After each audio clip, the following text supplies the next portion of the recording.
I remember going to elementary school and putting money in a can for out of games to build a public library. Right. So if being where I came from, Withers out in Cairo Springs, our Buna is rich in history. Right. And going through the process of growing up in a small town and looking back and not having a public library and having a public library, to work on the future 10 years from now, 20 years from now, 30 years from now.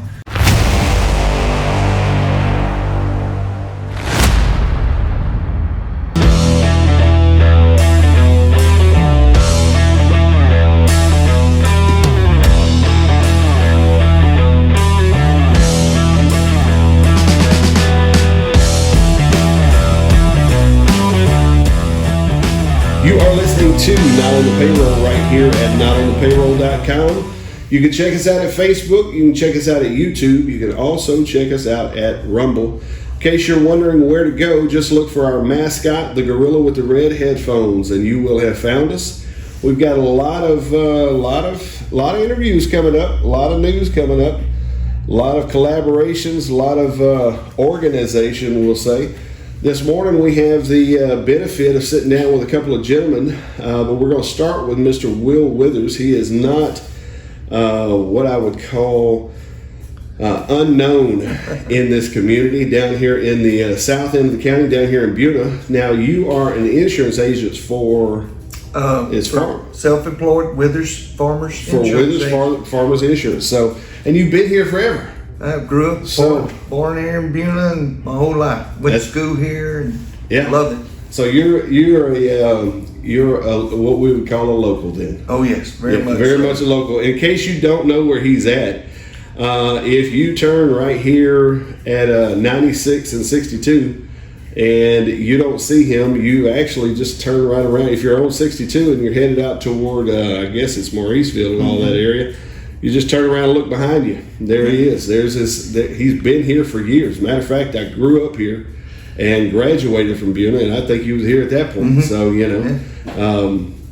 we have a very, very interesting development for the communities here on the south part of the county. Yes. And so let's talk a little bit about one of the biggest, I won't say complaints, but things that's come up through the years here on the south end of the county and also throughout the rest of the county. The question has been, why does Buna not incorporate and get into the city game? Why is that? It almost seems like, a few years ago, I think that was a big topic. Yeah. And then maybe about a decade before that, it was a big topic. Right. And so, do you have any insight as to why Buna hasn't incorporated? Well, I just growing up, I don't know why, but I'm guessing it was money. Okay. I mean, to build a building, to have a mayor, to fund high annual salaries for police officers. It was, I guess, from the 50s, 60s, and 70s and early 80s. I guess there was never $1 million to incorporate. So gotcha. Our fire department, and we just kept on existing. And, sure. And then now we realize that there's a lot of cities that never incorporated, but still are a great place to live. And they want to develop and need a fire department and an ambulance and their county and DPS. So for whatever reason we didn't incorporate it. We're still Buna. Yeah. Unincorporated. We got a water district. We just got a new fire truck, and Jasper County law and DPS takes care of us. Yeah. And I think we're just as good as we still have the same problems that the city, Silsbee and Kirbyville with their police. We still have the same problems they have. Right. And we still exist. And you also have a great ISD that turns out product like like me and you. Right? Great school system. So. New high school built out there. So we're moving and existing, but we hit a brick wall. We have room to grow.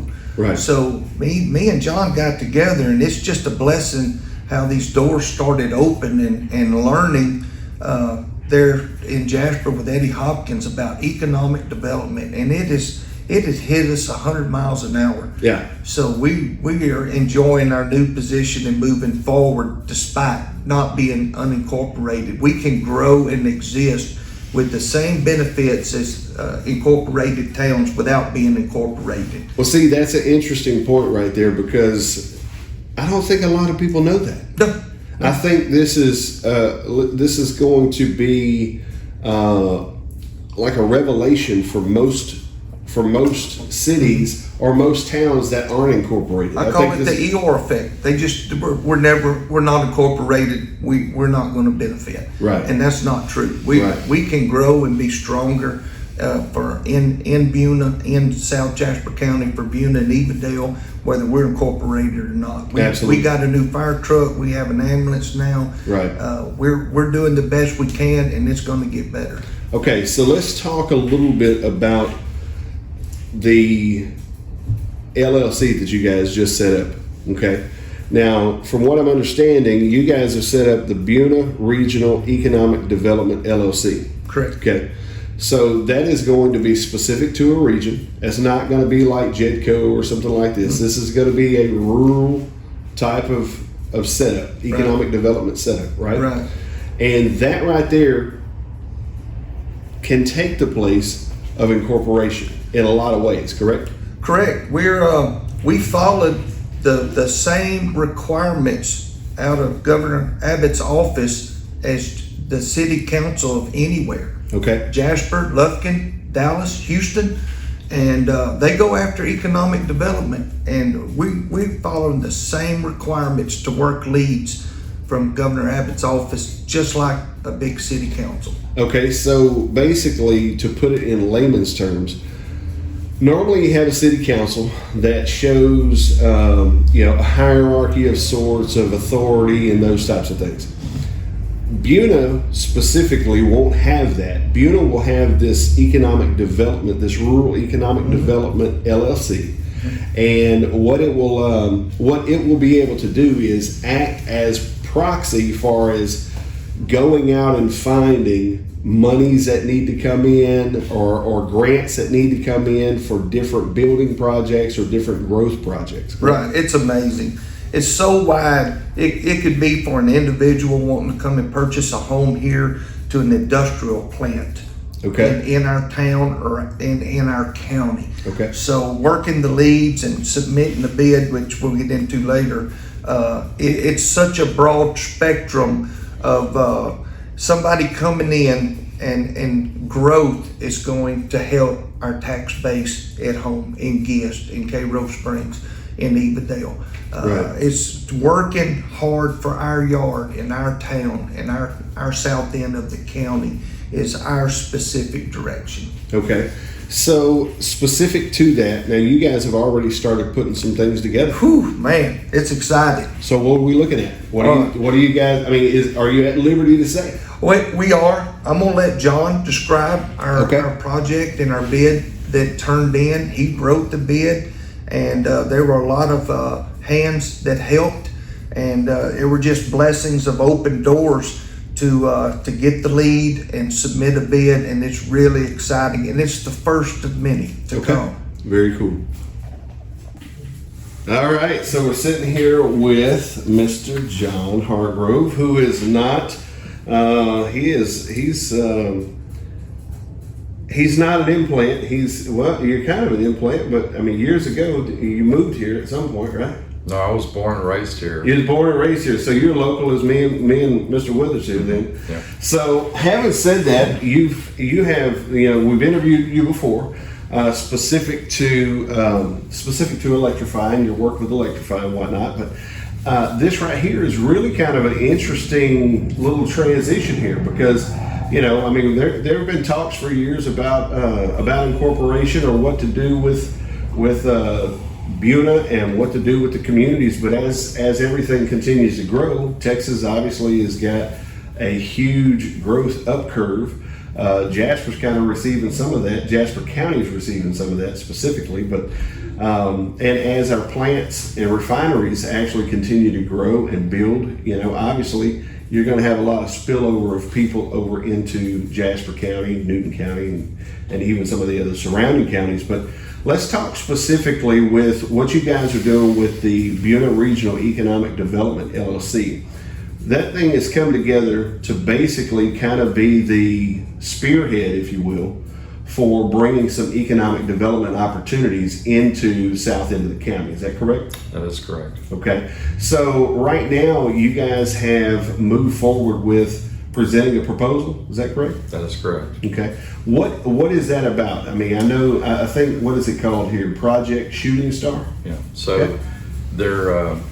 So let me step back and give some context. I started becoming interested when I started hearing about that we were missing opportunities for small businesses, large businesses for economic development in the Buna-Evadale area. And so I started talking to people and trying to understand better what the blocking points were. And so in any given project, just like with your house, you got to have water and electricity. Right. And so water expansion is a known blocking point anywhere. You have to be able to expand your water system. Electricity is not really a problem. Jasper Newton's pretty good in this area about expanding. And so started asking questions about, well, how can we help the local water districts with expansion? And so we got into economic development. We got into economic development through other friendships and stuff. I'd known about Will Withers, but I never had really talked to him very much. We started talking. We both had a common interest, and so we started jointly pursuing conversations with people in the area that were doing economic development. Eddie Hopkins is one example up in Jasper. And so as a result of that, we connected with Texas Forest Country Partnership, which is a 12-county economic development foundation, and a lady named Nancy Wyndham heads that up. Well, as soon as we started talking, she started helping us figure out how to organize, and so we went and visited with some people in Woodville and talked to some other people about how to organize, and we eventually decided we're going to form an LLC to do this. Okay. And so we're in the process of doing that, and Eddie Hopkins forwards us, said, here's an example of a project coming from the governor's office. It's called Project Shooting Star. It's for a green hydrogen refinery. I'd never heard of green hydrogen, did a little bit of research. Okay, I understand what it is now. Okay. It just so happens that I had been working quite a bit with a company called Lincoln Lumber, Lincoln Logistics at the old Temple Inland Mill site, which has rail spurs, access to main rail lines, pipelines. It's right next to the US 96 Superhighway. And so I looked at that and I looked at the project and I said, this is a perfect spot for it. And so I talked to Eddie, I talked to Nancy. They said, well, can you put a proposal together? And I said, yeah, sure. So I put a proposal together. Will was helping out with it, and then they reviewed it and said it looks great. And so we got it submitted to the lead through the Texas Forest Country Partnership. And then they also mentioned that Judge Allen and a couple other people had mentioned that the site would be a great place for an inland port to do overflow for, like when the ports of Beaumont, Orange, and Port Arthur are taking in large shipments of, say, defense material, and they need an area to store it temporarily. That's a perfect place up there with the rail spur access to store stuff. Right. So submitted a feeler to the Port of Beaumont. Hey, we've got this facility, and they're looking at it. And so we're also talking to the Port of Beaumont and the Port of Orange about it. So that's kind of how all this developed, and it just kind of naturally, right time, right place, right opportunity, and everything seemed to come together. It almost seems like the dog caught the tire. Yeah. And I mean, Right. at this point, you're just doing everything you can to hang on. Exactly. Okay. Yeah. So what I think is cool about this is it gives you with this LLC, with the development of this with this regional economic development LLC. What this does is it gives you the benefit of going after the projects that you guys think are going to be conducive to this area, and the economic opportunities that are conducive to growth in the south part of the county, without the encumbrances of maybe city politics. I mean, is that The only politics that will happen is if we start fighting. So really, with this economic development LLC coming together, how does this work? Say somebody comes across something that's out here and available. Do they come to you guys? Do they contact you guys and then just kind of say, hey, this is what I heard about, and then you guys do the legwork as far as finding different projects and things like that? I mean, obviously you have stuff coming from the governor's office specific to opportunities that are available. But how does this work out? How does it help the people outside of the economic development side of a business coming in or something like that? Like even on the local level, like we were talking about a minute ago with the library. Yep. So, in educating ourselves about how all this stuff works with the state, the federal, the private foundations, there's a lot of efforts out there to do community development, community enrichment, to work with senior citizens, to enhance broadband, to expand broadband, to work on building housing, health clinics. I mean, we don't have an urgent care here. Right. We need an urgent care here. That's one of the things we're going to start working on, is either expand the health district and get somebody full-time, or get one of the urgent care facilities to put something here. Right. And so it's more about finding out what are the opportunities out there that can help us. And if you can it's always about time and money and resources. Well, money's always the hardest thing to get a hold of. Sure. If we can get a hold of a grant that is for $10,000 or $100,000 to do something that is a need in the community, then I feel like we should go after it. And then if we've got access to it, then we can find a partner, a contractor or an agency or whatever that can implement it. Okay. So, And there's so many leads, so many individuals in our hometown that want a fast food place, that want some more apartment buildings. Working with realtors and private landowners is so exciting. I mean, they're ready, and you can stop at the grocery store or go to any civic organization. Redbud Festival's fixing to, that's our big day for Buna. And but you can stop and strike up a conversation with anybody, young to old, realtor to business owner to landowner, and it all comes back to economic development. Buna's ready to grow, and you can strike up a conversation and talk about anything in any direction real quick on what do we need, what do we don't have, what can we get in here. Sure. How can we find a landowner to work with a private investor to bring their company that may be as far away as Austin, but to come and put another location in our county and hire local employees. So it's a trickle down effect of the basic economic development, and people love to visit and talk about new stuff. We need this, and it'd be nice to have this better service. Ambulance response time, it's so serious. Yeah. When your house catches on fire, it doesn't take long for individuals and businesses to say, well, as we grow, we want to live better and safer. Yeah, absolutely. I think it's going to be a very interesting endeavor. I mean, you were talking earlier before we actually started about the funds that you guys were able to find specifically for the library here. Yeah, that was so the rural libraries are always operational expense challenged. They have a lot of trouble. They do a lot of fundraising.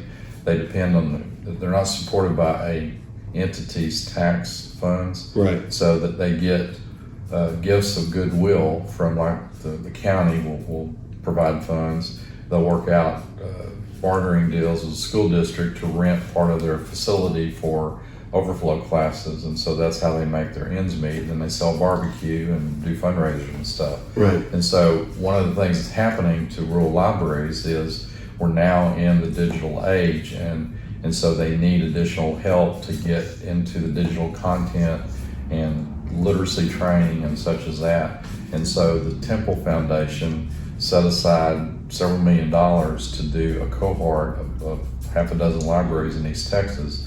And so we just happened to be and had the right phone call at the right time where they said, yes, we have an open slot. Would you like to join?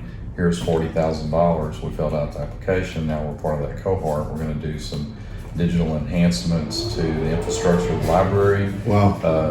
Have the ability for public to come in, do telehealth appointments in the library. Awesome.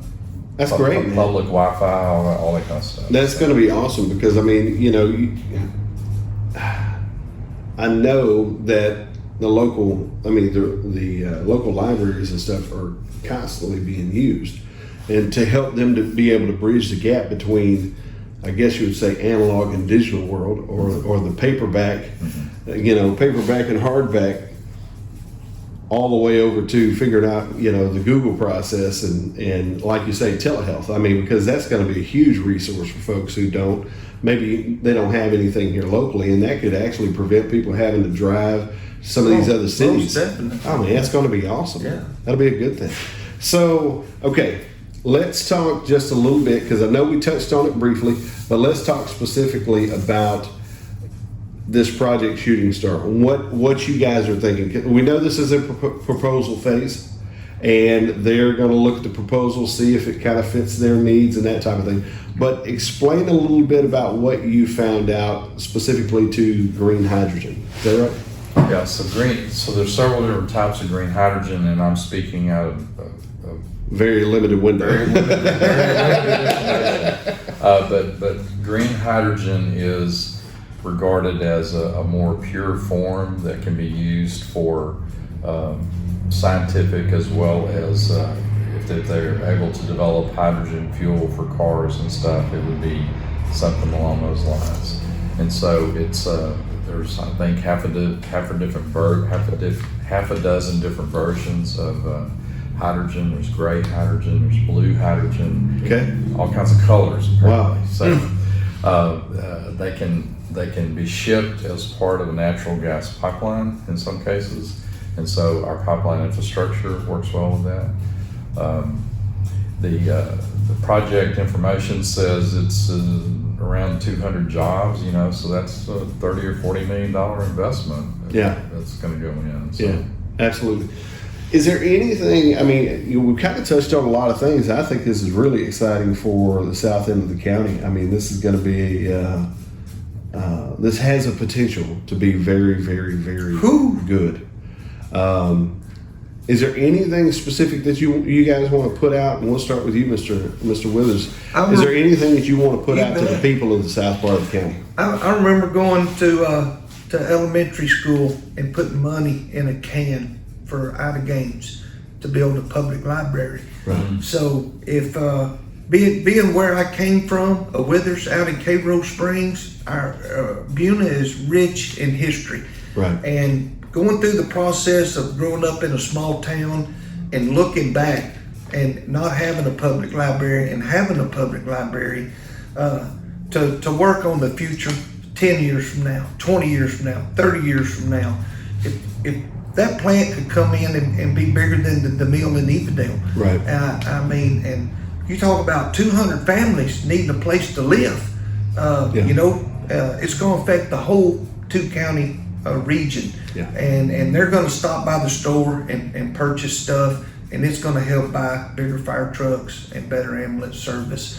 Yeah, so tax revenue off that's going to be great. That's what we want the people to know, is that when we grow, it's not going to make our taxes go up. It's going to help people pay more taxes so the people here can maybe pay the same or less. Sure. So it's education of economics, and it's exciting. And I want to do it for my kids and my community. That's great. That's great. Mr. Hargrove. It's just that it's surprising how much is out there and how many of these individuals almost are just sitting at their desk waiting for that right opportunity to come in, and you start a conversation, and if it does not happen with them, they may tell you, yeah, you need to talk about to this other agency. I think they're looking for a project to do what you're talking about. And so it's all about the relationship building and the conversations, and if you just ask, then you can find out about the opportunities. Kind of creates almost a network of helping in a way. Yep. So I mean, you may not get a specific proposal passed, but then again, you can also, these guys may look at it and then come out of that. Well, for example, the library happened because of a relationship that I built 3 years ago. And so I just reached out to that guy at the Temple Foundation and says, hey, what can you tell me about libraries? Well, he connected me with a lady who was library director in North Texas. After talking to her, she gave me 3 pages of how to become digital. I started pursuing that, and then that's how the grant happened. Wow. Our website, BunaRedLLC.biz, it's getting hits every day already. Yeah. With outsiders saying, who are y'all? What y'all have to offer? Right. It's incredible. Give us that again. BunaRedLLC.biz is our professional LLC.biz. Yeah. Okay. And there's people all over the country, already saying, who are y'all? What's available? Very, very cool. Very cool. Is there any kind of contact information beyond that? If they want to contact you guys, they can go to the website. Yeah. Be good to go. Yeah. Or come to Buna. Come to Buna, knock on the door. We're not hard to find. He'll write them a farmer's insurance policy. That's exactly right. That's exactly right. Gentlemen, I really appreciate you sitting down with me this morning. I'm very encouraged by the information, and I think the community will be as well. Sometimes I think in these small communities, it's almost like, I think it's unintentional a lot of times, but I think a lot of times, I'll speak for the layman because it seems like I can do that pretty well. It seems like you look around and you don't see a lot of things happening in these communities, and you start thinking in your head, you're like, okay, well, so-and-so's got that, or, because you always go to the big names, always go to the what I call the head honchos, the head honcho council. And you're like, well, they've got to be doing something with it, or they got to be figuring this out, they got to be figuring that out, or everybody sees that need, But this is cool because you guys came together, saw the need, communicated, and developed this plan of action, moved forward, set up the LLC, and now you're starting to get the ball rolling with this thing. So Buna's full of organizations and churches and Redbud. Our theme is Buna's a small town, but it's a big heart. That's right. And the polka dotted house and our history is it's just, we're here and we're going to grow. Yeah, absolutely. Once again, gentlemen, I appreciate you taking time with me. And ladies and gentlemen, if you're in the south part of the county or any part of the county, this should be encouraging that you have a couple of businessmen who have stepped up and are trying to do better for the community. If you like this type of content, go over to notonthepayroll.com and you can like, share, and subscribe. Check us out on Facebook. Check us out on YouTube. Check us out on Rumble. We love you. Appreciate you for watching.